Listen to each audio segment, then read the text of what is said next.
Welcome to episode 8 of building my first acoustic guitar. Now I'm building it with my friend Steve Showalter. He's a great friend, amazing guitar builder, and the big thing about him is that we're using pretty much all woods that grew in the Shenandoah Valley. That's where I'm from, that's where Steve is from, that's where this video is filmed. It's super exciting. So if you're just catching up, this is episode 8. There are 7 episodes before this. Now the big thing with what's going on so far, we're building an Osage Orange OM with a sycamore top. Now this is a really unusual guitar, and it's kind of like building a plane while flying. We've kind of decided, okay, well let's, well, what kind of binding do you want? Well, what kind of rosette do you want? Oh, well, we've got this pick guard and these tuners. So there are a million decisions along the way, but it's been really cool. So far, I've been pleasantly surprised at how handy I am and how I haven't messed anything up. I still have a bruise on my finger from when I accidentally touched the belt sander. That was painful and not fun. But anyway, so today I'm not sure what we're gonna do. I know that the last thing we did is that that Steve and Joyce put together the neck blank. So I have a hunch I think today we're probably gonna route the edges, finish up the box of the guitar, and get ready for binding, and then we'll start on the neck. Those are the two big things coming up. I'm aiming for a holler in the hills of Appalachia. No sir, you wouldn't know the name. It's prettier than heaven and where I'm at the world, but it ain't got no other claims to fame.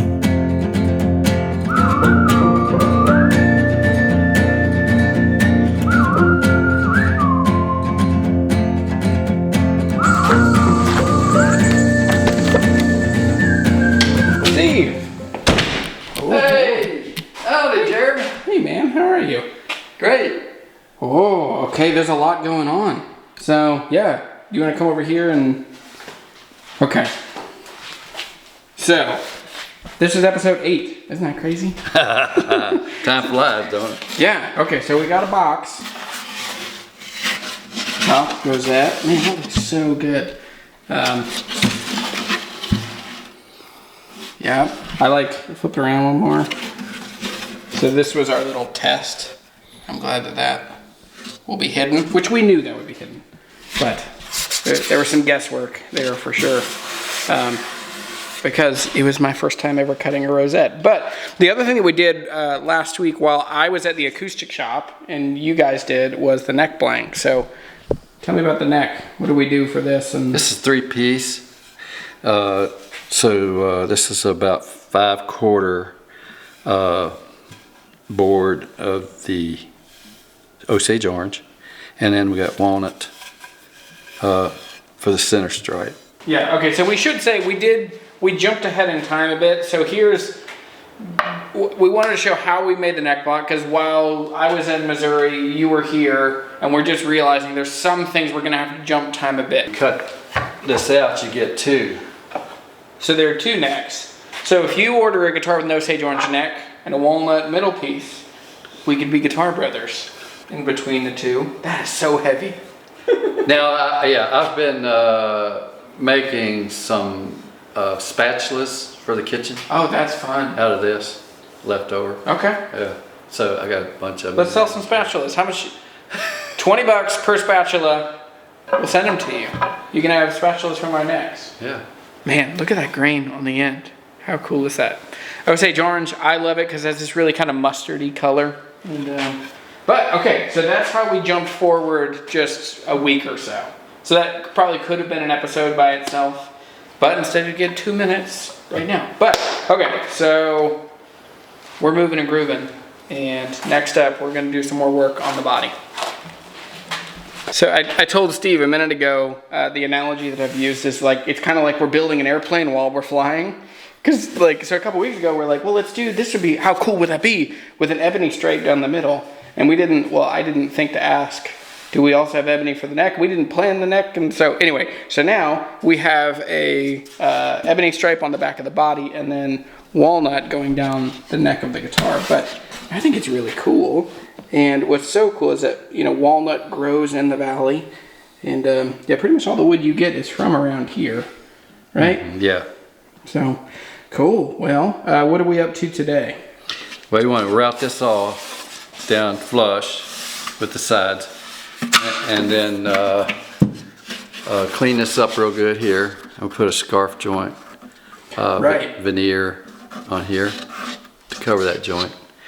And then we'd be ready to route our grooves for your banding and whatever purfling you want to put on it. There we go. All right, well, there's plenty to get into, so let's get into it. Yes, indeed. Say that one more time. Well, I went to a used tool place and I decided I wanted to buy a bunch of routers, and I ended up with about 10 of them. See, And that way I don't have to change bits all the time. that is so funny. I was wondering, you know, a lot of tool guys have lots of tools, but I like that. Just never change the bits. No, you'll see me changing bits a lot, but it sure saves a lot of not having to change bits. All right, see, it's just a straight bit with a bearing. This bearing will ride against this rim. The flat side. Yeah. So it's hard to make a mistake. I don't think I've ever made a mistake with this.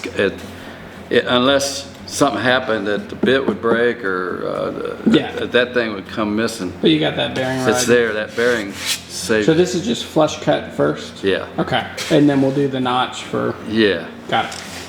Yeah. In fact, we'll even do some sanding and cleaning it up so that there's no bumps Okay. anywhere that it could hit. All right, why don't you do the first little bit and I'll film it, and then Yeah. I'll do the other one.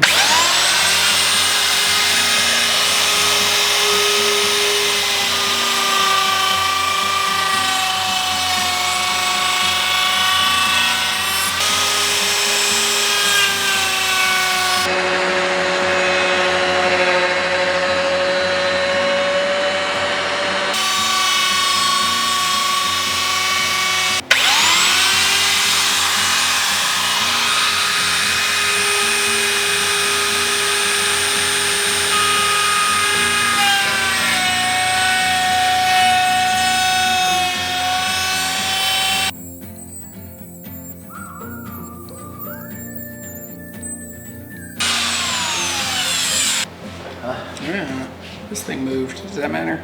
No, it's not. That's a gauge to help you set up a height.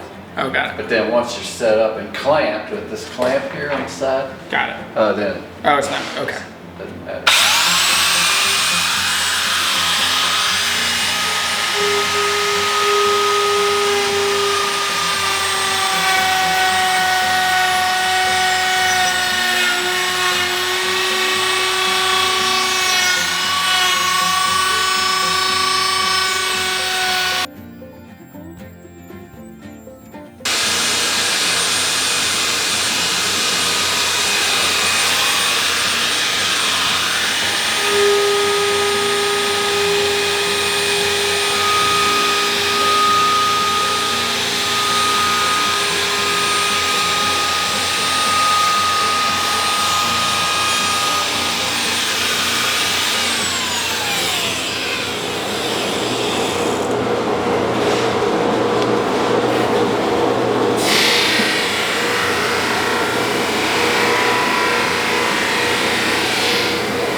Okay, looking good.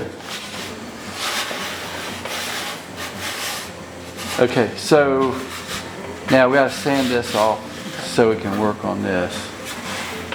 And I do it on the belt sander there.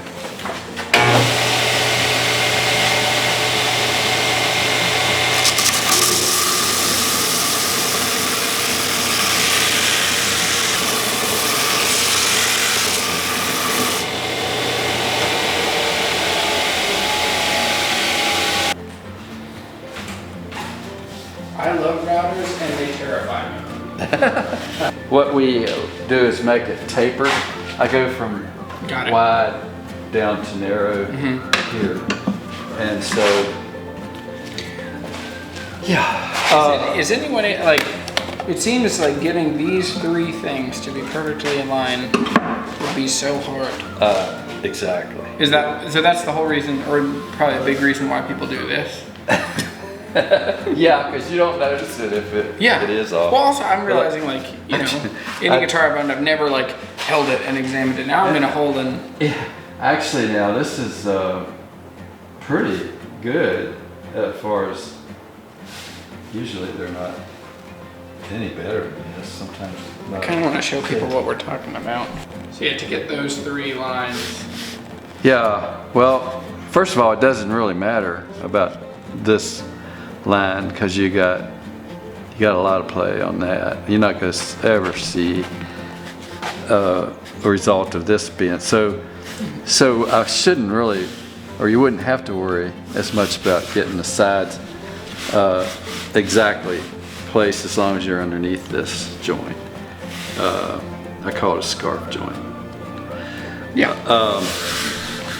But when here, this, I always want to have it as close to as accurate as possible to the same as this one up here, this little, but who sees, you can hardly see that joint anyway. Yeah.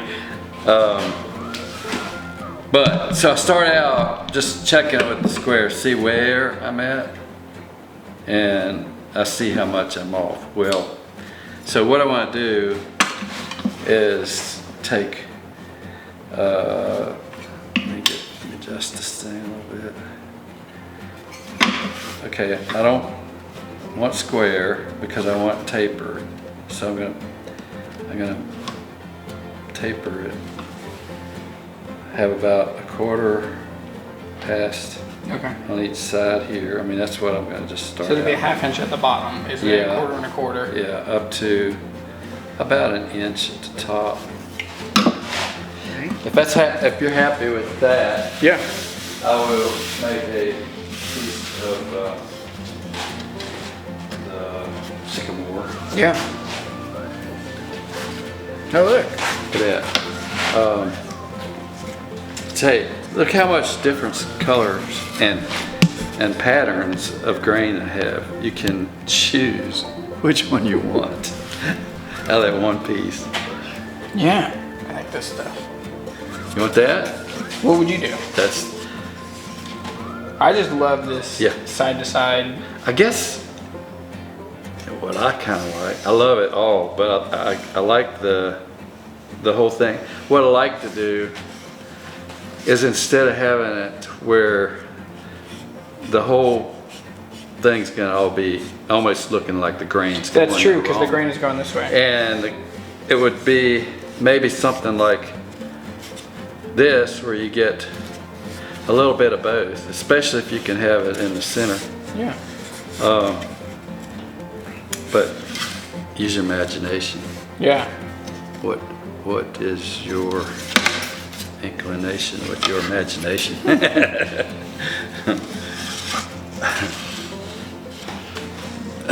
So, if we could get some of this stuff, I don't know, are we making it too complicated? Yeah. I like, if I would pick it, I'd go either here or here. Probably here. I just go here. Yeah. I go here because you can get, maybe we could get some of this and some of this. So it doesn't, let me cut one and then you can see what it's gonna look like.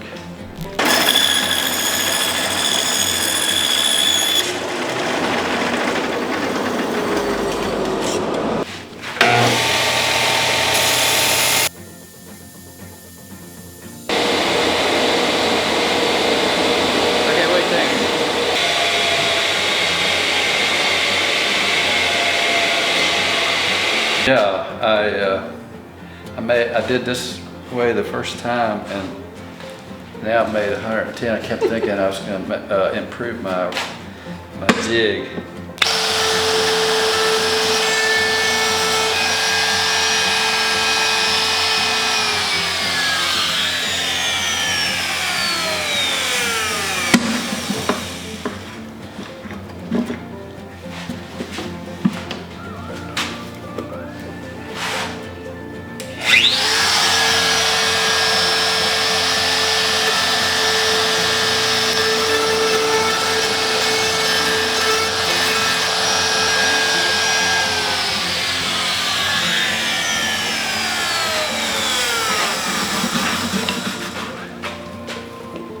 Alright.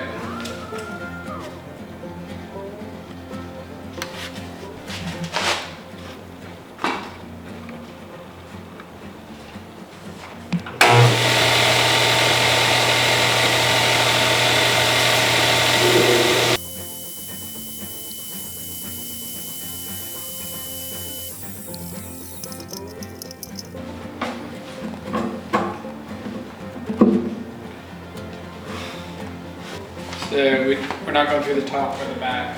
Well, you know, I could, except I have a few times gotten this deep enough that, depending on how much I go back in with purfling or banding, I had a little scare.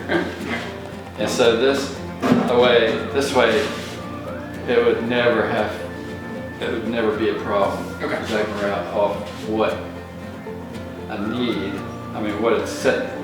In fact, I don't know how to explain it. I got you.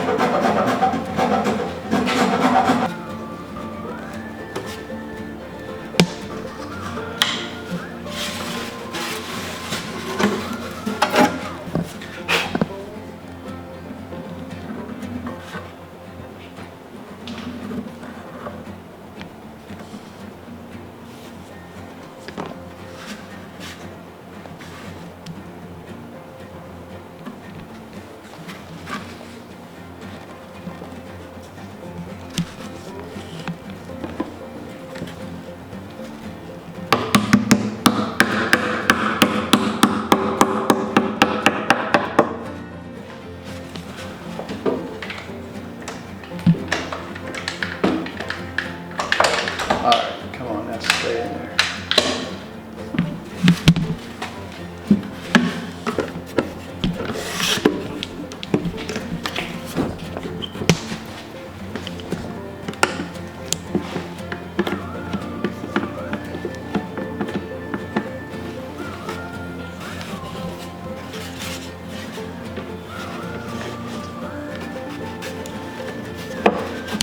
I had a second one of these and it looked a lot better than this, but I wore it out, so I have to go to the big old pipe clamp.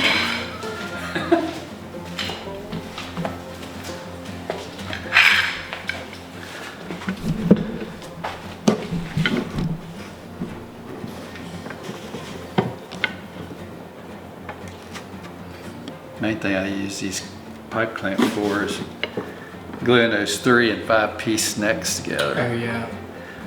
Where you got a bulk wood. You could clamp this too tight, you could bust it. A little bit of sanding around the rim, and then you'll be ready to put the purfling and binding. Wow. Okay. And feel real close. You feel this little hump right here? Mm-hmm. Oh yeah. So this takes off anything like that. Get it round, get it nice and rounded.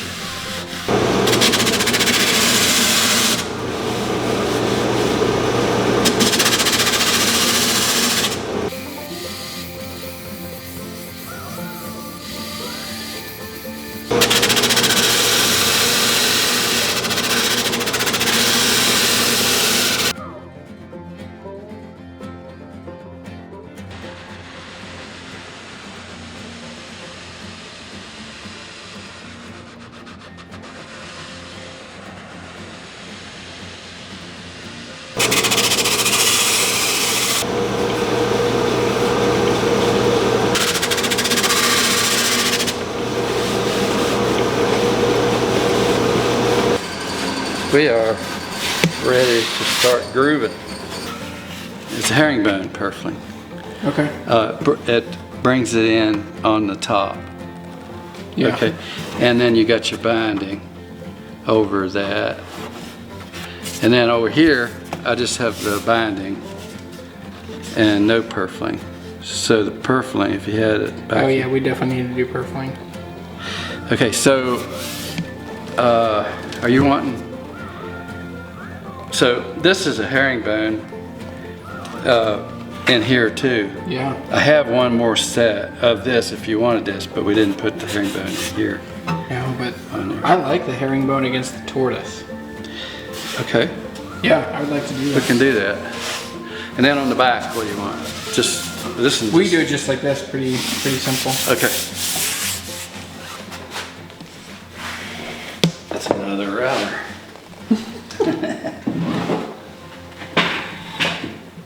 This is the one. And the last thing I used this for was for the herringbone. That's convenient.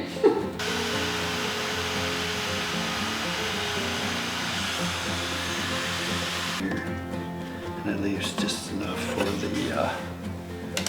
binding.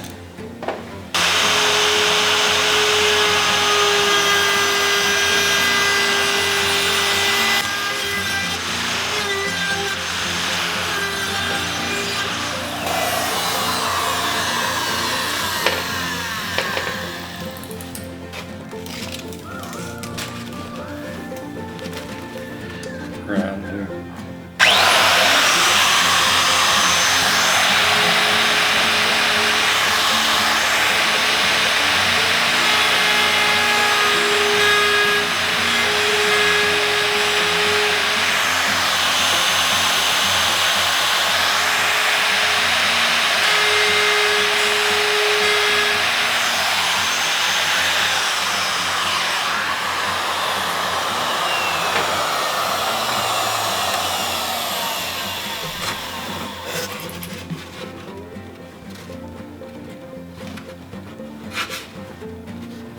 Okay, let's see if this fits in here.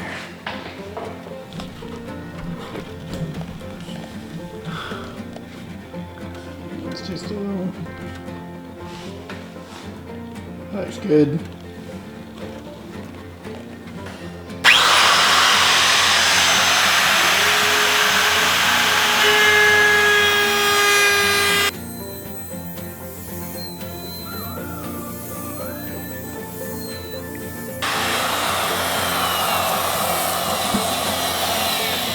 Those braces down here. Boy, that one is right there. I mean, it's right there.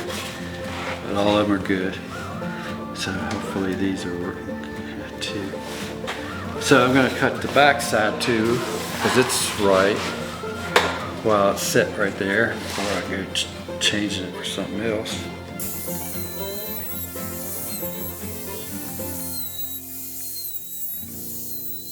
All right, well, that's probably a good place to call it for today. Yeah. Yeah, it's lunchtime, cooking time. So 2 steps on the front, 1 step on the back. So front is routed, the top is routed for the 2 stages for the herringbone. Again, I didn't know before today we were gonna do herringbone. So, there's another one that we saw that looks so cool. So anyway, that's the end of this episode. This is episode number 8. Thanks for watching. I'm Jeremy. That's Steve. Check out Showalter guitars if you want one of these. We were kind of kidding, but I'm kind of into the idea of making spatulas, making some of the stuff from some of the offcuts from this guitar. So all that stuff will be at showalterguitars.com, right? Mm-hmm. Okay, so showalterguitars.com. Thanks for watching. See you guys later. And man, good day. It feels like a guitar. Today's the first day. You were doing something, but I actually set it on my lap. Today's the first day that I'm like, whoa, this is becoming a guitar. So, see you guys later. Thanks for watching. I'm aiming for a holler in the hills of Appalachia. No, sir, you wouldn't know the name. But it's prettier than heaven, and where I'm at the world, and where I'm going.